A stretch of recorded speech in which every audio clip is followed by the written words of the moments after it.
Chuck, I want to start with LeBron because clearly he's been as good as he's been in his 14 years in the playoffs. How much do you think he's cutting that gap between wherever he was and the greatest of all time? Well, I think he's gaining on Kobe Bryant. If they can win the championships this year, I'd probably move him past Kobe Bryant as the greatest in that conversation. You know, Kobe won 5 championships. If he can beat the Warriors one more time, that'll be 4 for him. And I'd put him even or maybe a step ahead of Kobe. Chuck, the over-under tonight is supposedly 16. It's supposed to be a better game than the last one. But I'm interested in knowing. Let's hope so. I'm wondering, though, are you taking the over-under on pride? Where are you at on that? I'm taking the Celtics tonight to keep it close because I think it's such a – listen, they play – you know what the Celtics mean to the NBA. These guys can't come out and get beat by 50 points again. They've got to come out and play with strictly pride. They're gonna get swept, obviously. But you just, listen, you don't want to lose by 40, 50 points. I think they're probably going to be freed up, but they got nothing to lose. So I actually think, listen, they're not going to win the game, but I think they can lose by 10 tonight. That's just I'm hoping, because it hasn't been fun broadcasting these games when you're down 30, 40 at halftime. I just want to have people just like stay and watch. Charles, by the way, if you look to your left, Ernie was behind you giving the best Bays gaze of the playoffs. Chico. See Ernie to your left? He was over your shoulder, staring you down. I see Ernie in the background. Okay. All right. He looks taller, and I tell people Ernie is such a wonderful person, but he got a great sense of humor. He's just scared to show it. Well, he is pretty witty. I'm going to ask you, Charles, back in '85, your first season, you were pushed all the way into the Eastern Finals. You guys earned that chance against the Boston Celtics, ended up losing that series. I might be getting ahead of myself just a little bit, but I'm wondering how important whatever's going on with Boston in this series is for the makeup of this team, even going further. This experience and what you learn from this kind of experience going up against what the Cavs represent right now in the East.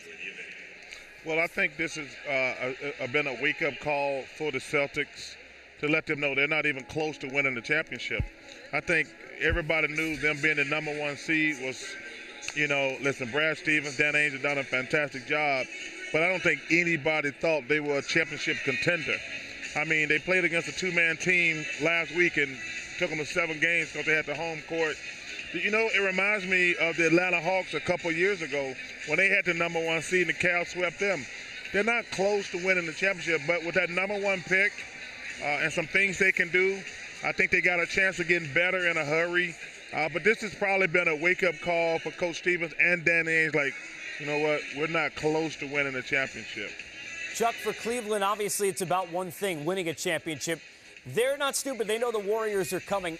How difficult is it for that team to prepare for the Warriors and that competition when they're playing a team now without Isaiah Thomas that, as is, wasn't nearly as good as the Warriors? Casey, I think what's going to be interesting is, #1, the Warriors going to have the home court, and the Cavaliers haven't been tested at all. So, listen, Rick can say it, Bones knows the difference. When you step up in class like that, it's probably going to be a shock to their system. But like I say, they haven't been tested. They're going to have to go to Golden State, which is going to take it to a whole nother level. Listen, I still think the Cavs got a really good chance. They got LeBron and those guys. I think the key to me is going to come down to Tristan Thompson and Kevin Love, what they're able to do down low against Draymond and whatever big guy plays for the Warriors. That's what it's going to come down to, in my opinion. I think LeBron and KD going to cancel each other out. I think Steph and Kyrie, that's going to be an offensive juggernaut. But the guys who dominate down low, that's, to me, going to be the difference in that series. Because Kevin and Tristan, they can dominate down low and on the boards. I forget his name. JaVale McGee is playing fantastic right now. Ja's out. But whoever plays the best between those 4 guys is going to win that series. Hey, Chuck, quick question here. We look ahead. Say this goes out 12-0, both of these teams head in. Is there a chance that one of these teams can go undefeated the whole way? No, because, Rick, I think we need to give a shout out to James Harden and Russell Westbrook because they did make the regular season somewhat exciting. Those two guys, the two front runners for MVP, were amazing. But, man, we knew this seven months ago when the season started. It was going to come down to the Cavs and Warriors. I don't think it was a secret. I think it's just been disappointing how easy they have got. Unfortunately, the thing with Kyrie, Kawhi Leonard, that changed that series dramatically. But I think it's just been frustrating how easy these teams have just been dominating their competition. You know, the last one I have for you is kind of coming off of that, Charles. Everybody's been up in atoms about how bad the playoffs have been, people complaining. Yet at the same time, we have the old Celtics-Lakers type of rivalry, that rivalry now 3 straight years we're going to see in a championship. What's your take? How do you respond to people who say it's not good for basketball, that these two teams are so much better than everybody else? Well, I don't think super teams are good for basketball at all. And I think, you know, at some point, I don't know what we can do because these guys, there's so much money in the NBA now. Even the good teams can sign a player, a great player for a max deal. He don't have to compete anymore. You know, and people talk about it. As great as the Celtics and the Lakers were, they never played in the finals 3 years in a row. Think about that. The Celtics and Lakers have never played in the finals 3 years in a row. And also, you factor in, this thing could go on probably for another 2 or 3, 4 years. And it's not good for basketball. It's frustrating. You know, listen, if you go back and look at Michael Jordan and the Bulls, who the greatest, well, probably the Celtics and the Lakers were the 2 best teams I played against. Michael was right there.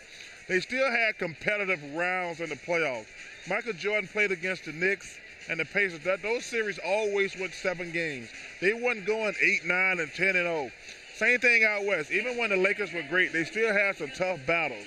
But like I say, the biggest thing you see is Lakers and Celtics never played each other 3 years in a row, and they were great teams.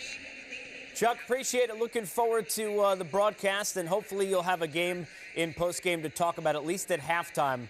Good luck with your Celtics pick. Thank you. Wait, I'm not picking them to win. I'm picking them to cover the 16 and a half. I'm taking the Celtics. That's what you said. Chuck is taking Jaja. 16 and a half. We also just tweeted Kobe so that he knows that you feel like LeBron's better than him if he wins the title. No, not if he does not win the championship. He's not. I got Kobe ranked ahead of LeBron. But if LeBron is able to beat the Warriors, to me, they'll be on the same level. All right. Good backtrack. We'll talk to you soon, Chuck.